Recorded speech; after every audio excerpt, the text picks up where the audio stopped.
you have been paying attention to SPL or OU discussions at all, you probably come across this post by myself, and it's about time that I explain my position further.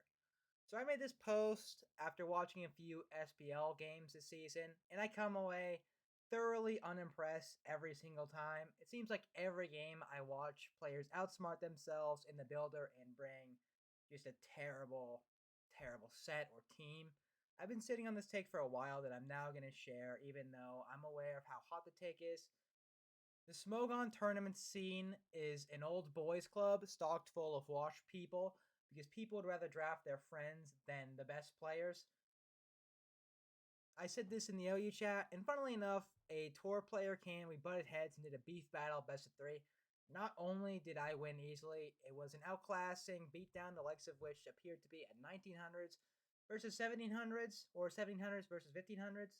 And this was against Lang Long, someone who was inexplicably 3-0 in SPL. I think that was actually wrong at the time. I think they were 4-1. Now I believe they're still 4-1 or 5-1. I'm not been paying too much attention. I've been watching a few games, but I'm not paying too much attention. So let's go to the first game so I can further explain my point. I think so. I was sitting on the take for a while. Let's zoom in a little bit. But the game versus Lang Long proved to me that I'm actually writing this. This is legit. I have to say this, or else SPL is just gonna be terrible. And people who are not too familiar with Smogon or like in low ladder and watch SPL games to get better, that's actually a bad idea to do right now. If you watch SPL games to get better, you're not serving your best interest. You're actually better watching a high ladder game. Let's take a look at me versus Lang Long in our beef battle, where Lang Long defended like tour players and they're the ghosts and everything, and I was like, nah, tour players aren't all that. So with your pride on the line, this is what Lang Long brings to prove that I'm wrong, to prove that the tour players are superior to ladder players, to keep their pride intact. This is both players' pride on the line. Every time you do beef battle, you bring the best team, the most consistent team you can possibly bring to win. You do not want to lose in this, get clowned on for a while. The loser of a beef battle gets clowned on for a few days. You don't want to be that person. So let's get started. I'm gonna do sound off because it does get like ridiculously loud when I do sound on. So you can see my team, very, very good. Not that standard. This is Specs Keldeo with modest Terra Water. I did a video on this recently. This is a really, really good Pokemon. Not standard. I don't think you have to be standard to be good in the metagame. I think a lot of non-standard Pokemon are good right now.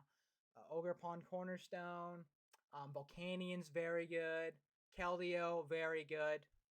But let's get started with the lead. So throughout this battle, I'm gonna predict this Iron Hands because I didn't see Booster here. I'm gonna predict this Iron Hands to be Vest. It was not Vest, and if I knew it was not Vest, this battle would be even more lopsided if we play again because Keldeo kills every single Pokemon here extremely easily. They have nothing for Water types. I guess they have something for Ogre Pawn, for Petulant, but Volcanion, Keldeo, anything special Water is gonna obliterate this team. So yeah, I go to Petulant on the Iron Hands to get turn one paralyzed. So I'm pretty tilted immediately. But now we see the first tour player tech air quotes. This is a tour player tech. What I mean that is that initially looks stupid, but it does something. So Clear Amulet is gonna block Parting Shot. However, this is the best matchup possible for Clear Amulet Scizor. If you don't know what Clear Amulet does, it prevents its stats from being lowered. You can't switch out with Parting Shot. So Intimidate from Landers is not going to work. Parting Shot with Petulance not going to work. This is the theoretical best that Clear Amulet Scissor will ever be, and it was still absolutely dog shit in this battle. This is like what I mean where tour players outsmart themselves in the team builder. You're going to see this Scizor do absolutely nothing, even with the theoretical most impactful the item could ever be. It's just an unviable item that a tour player would bring to just outsmart themselves. So I get up rocks here on the Landers because they have to switch out on my Landers with their Clear Amulet Scizor. I go Keldeo there to not let him get up his own rocks because he knows that Keldeo's a kill. I think Terra Water Hydro Pump just actually kills that from straight up, but I thought it was AV the entire matchup. Yeah, so I see SD, so I know it's no longer AV, which is a huge blunder on his part. He should have kept bluffing AV. I have Malignant there. I don't actually care if Scizor comes in because it's not Boots, so I can just let it take Rocks damage, and I bring in Scizor to get up damage. So this thing's entirely zero threat to me. I don't really need Landers all that much. I like it Intimidate for Roaring Moon, but versus team, it's not that impactful at all. Like, getting rid of Landers is nothing for his team. Unless he hopes that Roaring Moon just 6-0s me, which is not going to happen. Or even in most teams. I think I didn't go for a pump there? Interesting. I guess I could have missed, so I guess I'm just playing like the way I know that I can win, because this is an unlosable matchup because his team doesn't really do anything. You get up rocks there. I think I just pump as he goes Moon, which is actually a huge blunder. It's the only way he could have possibly won, and he just goes to Moon and just sacks it. So I Terra Water, pump here, and just dies. Yeah, if you saw pump coming, that does too much damage. I have a Gambit in the back. I have Helmet Scizor still alive. That was just a complete throw on his part. This is Speed Booster, absolutely no threat to 100% Ting Lu. This is a beatdown. At no point was I ever threatened this game. This seemed like an extremely free win for me, and if you're watching this battle, I don't think how you can possibly say this was not an outclassing. Yeah, you have to see my point, in which case, this looks like a 1900s versus 1700s. Like, they brought an okay team, but, I mean, Hands, SD, no attack booster, clear Amulet Scizor, this team just looked bad. And performed bad, so... we finally see the item here. It was actually Shuka Berry, preventing the 6-0. Well, it would have lived anyway, actually, so not really impactful anyway. But Keldeo just surfs, and then I think it Terra Water Petron to try to come back, but it's over anyway. Yeah, okay, this game's over. All right, so let's hop on to the next game. In this game, you're gonna see me destroy them turn one. I mean, I made it not that hard of a read and play. I'm like, this guy's mid. He's gonna lead Weavile, and he turns out to lead Weavile. Well, actually, I was predicting Weavile or Keldeo lead. Either one I was fine against with my lead play. But you're gonna see that the sets on this team are atrocious, absolutely atrocious. The last team I could see why they brought and thought it was okay. Clear Amulet Scizor was obviously a throw. I don't know about Shuka Hands. I think that's pretty bad. They didn't have enough special defense on a bulkier offense type build. They didn't have really any special defense at all on that type build. Like, relying on Moon to wall special attackers has to be like the biggest cope I've ever seen in my life. But let's start us off with the Tor player. Oh, in case it's super loud on the thing. Okay, so we see Enamorous versus Weavile here. I just click Earth Power turn one. I know Chet's coming in. It's not too difficult to play. Yeah, if you're playing against someone good, just click Earth Power there because they predict Scarfa Enamorous. Let's say no theme. I just go Corp here. I wonder if they Terra immediately. I also troll them in chat. Strategy to do when you're up is just to troll them in chat. Get them tilted. Yeah, they Terra this immediately, very tilted. Actually, Ghost Weavile is perfectly fine. I mean, it could win on Corviknight, but mine does have Braver. It's not the standard to have Braver and Corviknight. So that's a reasonable play. But we're going to start seeing the Tor player horrendous sets really soon. Okay, so we got Enamorous versus Hat. I switch out to Glow King. I think I get paired here in Chili. If I didn't, this game was super over, but this game's over anyway. Let's see. Yep. Okay, so I just Moonblast. They could have had a Heavy Slam, but I just thought they didn't. I also don't even know if that kills, to be honest. I also just wanted damage on that guy. Okay, so you're gonna notice it did 70%, and Hatterene had no leftovers recovery. So that, and I was not forced out by red card. So that begs the question: what item was his Hatterene? The answer to that one is that they were Custap on both Lou and Hatterene, and this is a Tor player. That is a 1400s team. That's not a Tor player team. That's a 1400s team to bring Custap, Hat, and Lou. Okay, Custap Lou has some merit. Like, it's not bad in most scenarios, especially for a more offensive team. But Custap Hat, really, Custap Hat is what you're relying on to win. And they complain about the low roll. Like I even need Enamorous for the rest of this game. It didn't matter at all. I sacked Enamorous to Kelly because I don't need it anymore. All I needed was the damage on Hat. Yeah, Glow King is gonna clean up easily as long as we got damage on Hat and Lou. Glow King was gonna win easily. I just had to make sure it wasn't CM setup Hat. This game was under no real threat after turn one, to be honest. But I did thoroughly outplay turn one. It just shows. I think I forget how Future Sight worked here because I haven't used this team in so long. I think I just knock off here because if he stayed in with Keldeo, it would have died to Future Sight. I think throwing a Dragonite there was a total throw. Like, you could have theoretically won with Dragonite setting up on a Meowscarada move. Yeah, this game's Jove. Okay, let's just boop, boop, boop, boop, boop. All right, yeah. Pretty easy win. So that was a 2-0 and a best of 3 beef battle, and that got me really, really, like, this guy's a 3-0 tour player. So I made the post, and it's confusing to me how this person can be 3-0 in SPL and bring the two worst builds I think I've ever seen. A good player, air quotes, ever bring. But let's move on back to my initial post. So yeah, I say this is a clear showing of what I mean. The first game of my Ace Slayer team clearly outclassed Lang's horrendous build. Yeah, you saw that in battle. Lang and Clear Amulet Scissor versus Petulant Landers. The most useful Clear Amulet would ever be in a matchup, and it still showed that it's a horrible item. Yeah, I went over that, and we showed how that is the fact of that game. They weren't even knockoff on Scissor, which is the only reason you'd ever use Clear Amulet, because Landorus and Tusk always have Helmet anyway. And if you don't have Boot, you're taking Rocks plus Helmet, so that's a terrible idea. This is exactly what I mean by tour players overthinking bringing dog shit. Wow, if my opponent has Petch, Clear Amulet Scissor goes so hard. Well, clearly doesn't, and is demonstrating a horrible item to use. Yeah, that's what I thought when the battle's going on. Like, ooh, hurt the dirt. If I Clear Amulet Scissor versus Petch or Laners, it goes so hard. I'll just get a free win. Well, that's not how it went down, because the Clear Amulet Scissor is actually dog shit, and I bet Petch Shadow Ball does like a billion to that thing. Especially with rocks plus Pet Shadow Ball probably does what, 40? Yeah, that's not good. Custap Tinglu and Custap Hatterene, really. When did tour players start using the worst sets and worst teams and 1400s? I'm not saying all tournament players are bad. There are a few like Storms, I believe, truly top tier. However, there is significant nepotism endorsed bloat in the tournament scene. SPL is not where you find the best players in the current meta game. You'll find them the highest ladder, non-sol versus non-sol. So to make a clarification here, this tournament, this post was meant to be a little bit provocative and get people to talk about it.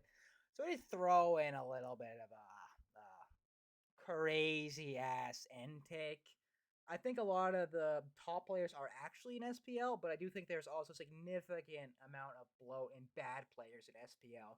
I do think that Storm Zone versus someone's probably where the best game is going to take place, and he is in SPL, but also on the ladder. Okay, this guy had a pretty decent take.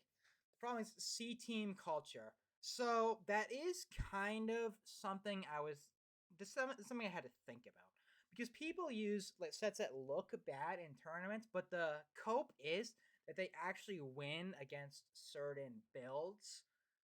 My issue with this being the only explanation for why SPL players bring absolutely terrible builds is that we saw that Lang Loi brought Clear Amulet Scissor, which is a tech that is a C team to Landorus and Petulant and Poltegeist, but we saw that it didn't work even though it's a C team. Like, it was still ass in the matchup. So it's not just C team culture. It's just that they're using actually bad sets, even though C team culture does actually play into how we see the teams.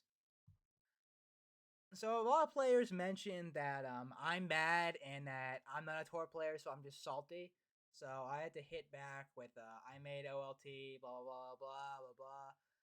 So I did make OLT in Gen 8, so that's kind of where I went to combat people saying, oh, this is a bad player who hasn't made any tournaments, getting salty that he's not in tournaments. I actually did make a tournament.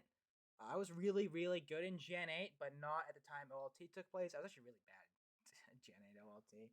I kind of destroyed. But they obviously then changed the... So they changed the goalposts. So they said, oh, you made a tour? Well, you actually didn't do too good in the tour, so your opinion doesn't matter. So yeah, they would keep going for that, and it's like one OLT. I'm pretty sure it's kind of pathetic how you just move the goalpost when it doesn't work. So actually, this guy combats. You went 0-3 in Swiss, buddy, which is like impossible. pretty sure because I played 2 matches or series, and then I won one, and then went 4 losses. How could you even play 3 games in a best of 3 format? Maybe I played 3 series. I don't even remember the third one. Okay, so we see the guy who talked a little bit trash in the actual OU chat. He came. I just said back up the words because I wanted to play another tour player to see if I'm actually not right about this and that I'm actually just that good, which I don't think is the. I don't think I'm the goat. I genuinely don't think I'm the goat, and that I think tour players are bad because I'm genuinely just better than all of them. I don't think that's the case. I genuinely don't think that's the case. But I want to play more tour players, so I figure out if that actually is the case. So what he says is that I'll be real with you, bro. I haven't played SV in 3 years. I'm semi-retired from Mons in general. Blah, blah, blah. He doesn't even disagree with the idea. So they do agree with my position. They just said that I said it wrongly. I purposely said it provocatively to get people to talk about it. I think I succeed in that goal. And if tour players are genuinely seeing what I said and thinking about it, that's a perfect success. Because I wanted to create discussion to see if we actually have the best players in SPL, to see if SPL games are actually the best that we see in the meta. Because I think the answer is currently no. I would like that to change. I would like SPL to gain the credibility that it probably used to have. I actually don't know. Maybe I'm better now, and I just realized the holes in SPL. Maybe the holes in SPL were there all along. I'll have to talk to more tour players to see if SPL was actually always just this bad, and I'm just noticing it now that I'm better and actually watching SPL. Or if it's Gen 9, the format we're using, and it's just not going well in this specific era, and SPL used to actually be that good. So yeah, I say like blah blah blah, was it too combative, whatever. I'd like to know for a tour player perspective. I like to talk to this guy a little bit more, see his opinion on a few things. Okay, so this guy goes like, you challenge, put your money where your mouth is, and then I respond. Hold on.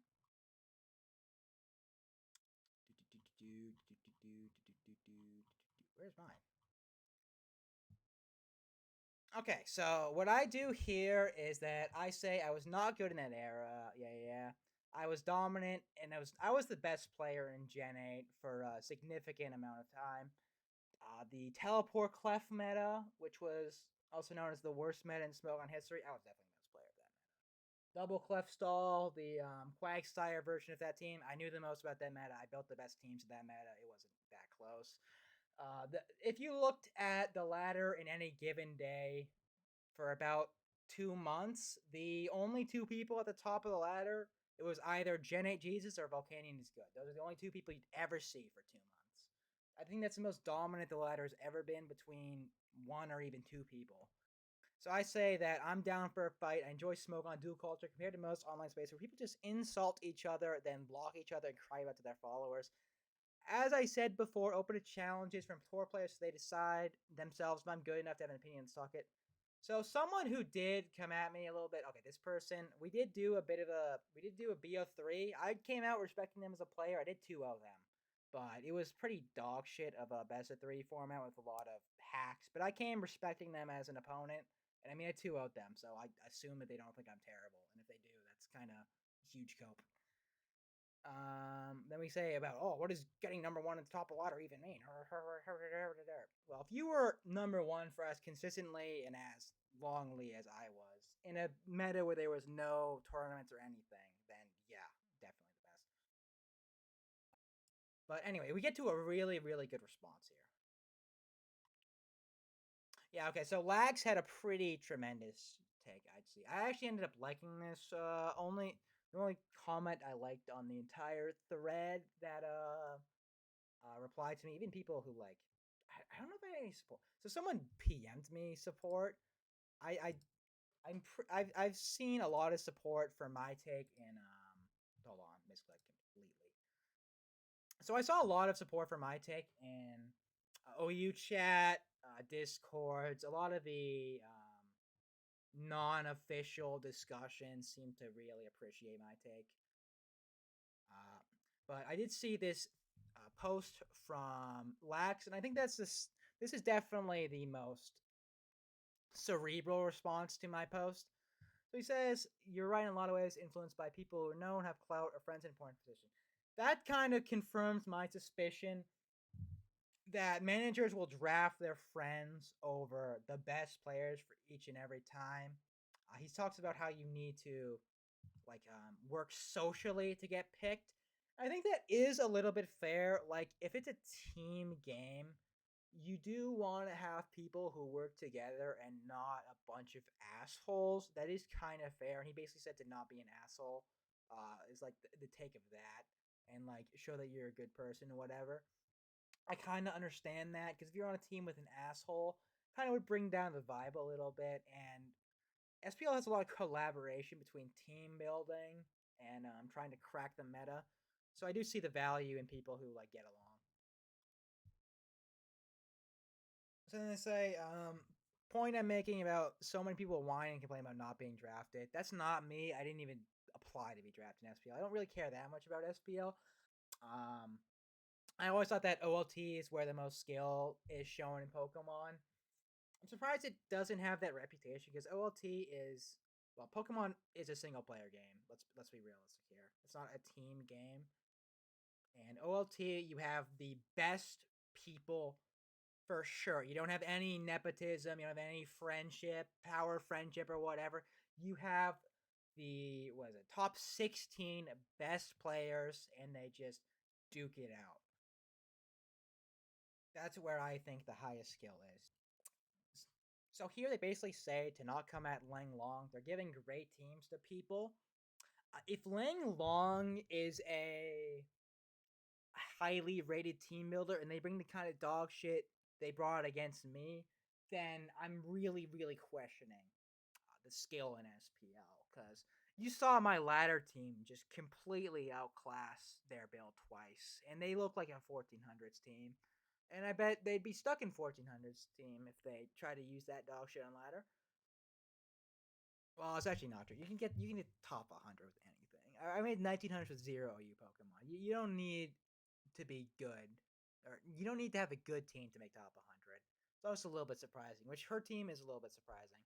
So they say Custap Blue and Hat were used years ago as well. The only reason the item was ever revealed to us because they clearly put a lot of work in the tournament game. That's definitely false.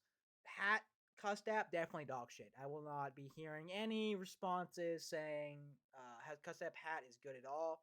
I think you're coping, you're seething, you're malding. Shut up. Custap Blue definitely good.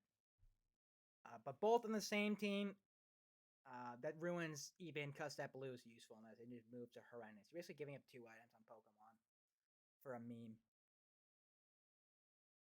So I talked about the GXC brag earlier, which I didn't even bother going over. I think it's pointless. So I did want to go over another tournament game because we saw Langlong versus me, or maybe we saw Lang Loi versus me, which I mean that's not an overall representation of SPL. I saw this game 2 days ago, one of the few SPL games I actually watched this season, and it just goes and proves my point yet again. Like you can watch every SPL game, you always see something stupid. It never fails to happen where you don't see something stupid. It's every game. So on the matchup, I actually because I watched this game live, I said, "Wow, these teams both look good on matchup. I like both of them." So they're not all OU Pokemon. I think you're definitely UU. Yeah. So Garg is falling out a little bit of favor, but I still like Garg. I think he's still good. Cornerstone, one of the best UU Pokemon in OU. I will never hate against Cornerstone. It's so threatening with SD, low kick slash knockoff, and then dual stab. It's crazy coverage, crazy impossible to switch into. And we're going to watch this game to see how it plays out against two good looking teams. Oh, play sound off. There we go. Let's see. I'll skip a little bit. Don't want to waste too much time in this game. So we see pretty standard turn ones. Yeah, we do see him click water and move into Ogre Pawn, which is, I mean, he got played, so it's not a big call. I don't know about Hornleech, Ogre Pawn. I'm not generally a fan of that. Okay, so now we see Cornerstone in. So, okay, looking at the matchup, I would, so this team is well built, but Cornerstone completely rolls over this team. There's nothing against it. and just absolutely murders. I don't know why you switched out Ogre Pawn on Ogre Pawn there, because you live and a hit. That was a bit of a misplay, but it did work out for a dumb reason you're gonna see. Yeah, I told 3D after the battle I would have shit my pants if I saw Ogre Pawn Cornerstone versus this team, and yeah, it kills every Pokemon pretty easily with the SD low kick or SD knockoff sets. It just goes through Corviknight, goes through Tusk easily, goes through Garg easily, obliterates Slow King. You have to basically go for a speed tie with your own Ogre Pawn, or like somehow hope he chokes against Paul and just stays in. But to be fair, Pulse is looking like a menace versus this team as well, because he lost his Dark Resist, or his Ghost Resist. Let's see what happens here. Knocks off on a Roost. Okay, probably predicted a U-turn there. So let's see. A Cudgel again. Brave Bird is 44. Okay. So is he going to SD here? No. Of course not. Because you want to know why? This is the only Ogre Pawn in the entire game that doesn't have Sword Stance. The only Ogre Pawn cornerstone in the entire game without Sword Stance. This proves why you need Sword Stance. Because you just did 34% to Corviknight with your Breaker. With your Breaker. What could it possibly have? If it was Encore, you'd win. Is it actually 4 attacks Ogre Pawn Cornerstone? Why aren't you just using Wellspring? Wellspring is better with 4 attacks in every single way. Oh my gosh. It's just so infuriating to see such a good team ruined by such a tour player mistake. So this set is just embarrassing to use. Non-SD Ogre Pawn Cornerstone. Why are you even using this Pokemon at this point? Its entire niche is to be like a basically unwallable breaker. And if you really ganked it by making it unable to break through freaking Corviknight, whose stocks are hugely up right now. Corviknight is one of the best Pokemon in general right now, but it's not like you can be Petch, which is also one of the best Pokemon right now without SD. I mean, you knock it off and maybe get a U-turn on it. Cool, but it still comes back in on you. You can't really threat it that much. I'm usually fine with my more offensive team just going patch on corners on any Ogre Pawn without SD, including Wellspring. But non-SD, it's just indefensible. So what he actually relies on to break is his stupid NP Golden Go, which every defensive team in the game is set up to handle in NP Golden Go. That's like the first thing you need to think about when building any sort of a team. Can it beat NP Golden Go? And the answer to every team is yes, easily. Because it's not actually that big of a threat. I mean, this guy is Garg Water, which easily destroys this thing's chance of breaking anything. And so yeah, 3D built a better team and is unsurprisingly going to win this game because of that. Like if they got rid of Corv there with an SD Ogre Pawn, the game was Jover. But instead, they outsmarted themselves in the builder and forgot to put SD on Ogre Pawn Cornerstone. What do they have? I'm gonna assume low kick for King Gambit. 4 attacks Ogre Pawn is what I assume they have because they can't have Encore. They would have clicked it. They can't have SD. They would have clicked it. And if they had SD and didn't click it, then that proves my point in that they're just a bad player. Because you should click SD on the 40% Corviknight. Because even if they U-turn, then they're at 30% with Corviknight, and you can just click Ivy Cudgel with Ogre Pawn for free because Corviknight then dies after rocks. Yeah. I think Garg is going to clean up pretty soon. Gets a burn off on this thing. I don't know if that actually matters. I guess for Shadow Ball. Interesting. Is this for no, okay. That was Vest for some reason. But yeah. Honestly, I could see just going for Sludge Bomb there. But they do go to Garg and just guarantee the Salt Cure right now. Blah blah blah blah blah blah. Alright, yep. Oh wow, +4 Goldingo fails to be Garg. Who could have seen this one coming? Who could have possibly seen this one coming? Goldingo's actually a pretty shit breaker. I mean, there is some Goldingos that can make breakers, but it's not the one the tour players use. This is Balloon? Yeah, it's Balloon. Yeah, if it's a Terra Steel, nasty plot, make it rain, recover, then it's a very good breaker with because Terra Steel just destroys Ting Lu and King Gambit in one. So it beats all the actual counters. I think it probably does still bad versus Garg. Fair Garg's kind of an underused Pokemon right now. So we did see 3D win quite handily because the other player outsmarted themselves in the builder, which is what I say about all tour players nowadays. Just bring fucking standard SPL and you'll win. These guys are bringing complete dog shit by trying to outsmart themselves, bringing some cool tech. I mean, I'm a big tech guy. Like I brought Spec Smart as Keldeo to my battle with Lang Lung. That's a good Pokemon. It's not an OU. It's a tech, but you gotta use the good sets of the tech. You can't bring a UU Pokemon then use a worse version of an OU Pokemon set on it. It's just stupid. Just incredibly stupid. But yeah, I think SPL currently in its current form, it's not where the best games are taking place. I'd like to see SPL increase in quality. I'd like to see Pokemon as a whole get to even better heights. I like to see some skillful Gen 9 games because right now, until OOT, I don't know where to watch high, um, actual good OU gameplay. Not in SPL, because people bring dog shit tech all the time in SPL. You're not gonna find the highest skill games in SPL anymore.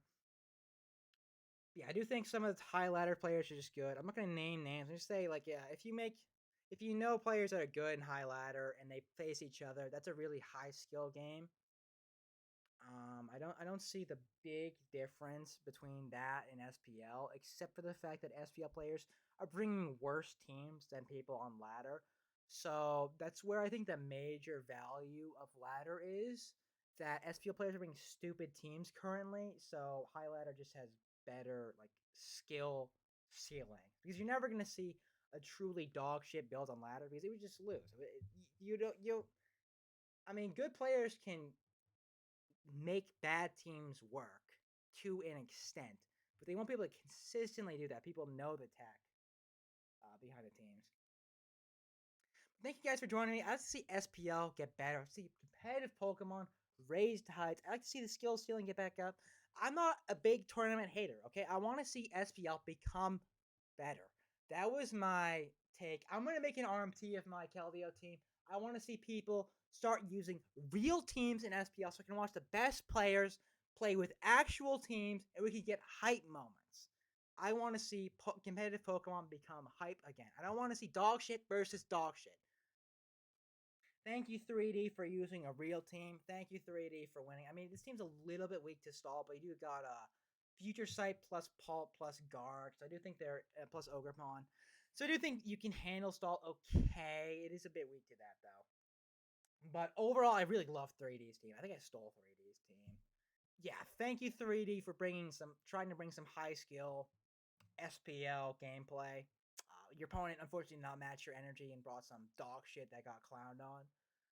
But yeah, I want see this is what I mean. See, 3D brought standard and dominated TPP, who brought a goodish looking team or a good looking team, but then absolutely screwed himself by using a terrible Ogrepon for absolutely no reason, just to be a herp derp derp. I'm a tour player. I must be cringe. Yeah, thank you guys for joining me on this excessive rant about OU, and I hope that you guys think about this. If you're a tour player, like genuinely, I want you to think about this. Think about how people are drafted in tournaments. Are people getting drafted because they're cool? Because the manager likes them? But are they genuinely drafting the best players to give them the best chances to win? Because I think the current answer to that one is absolutely no. Absolutely no. I don't think you can even Lax and the other tournament player I talked to, they both disagree that's how players are drafted. The best players are not being drafted straight up. So I did have an idea that we could do especially combat C team culture. I think an idea could be that two teams set up a time to play each other, but they don't choose the opponent each other will be facing, so that there will be like a pool of three players that could be facing each other. Obviously, the teams can decide beforehand; they just don't have to tell the other team about it. So a team would have to prep for one of three possible opponents, so you couldn't just C team one singular guy. I think that would stop a lot of the C team culture, which I think is hugely a factor into the terrible SPL games we're seeing currently. But if you guys have any other ideas, I'd love to hear them in the comments.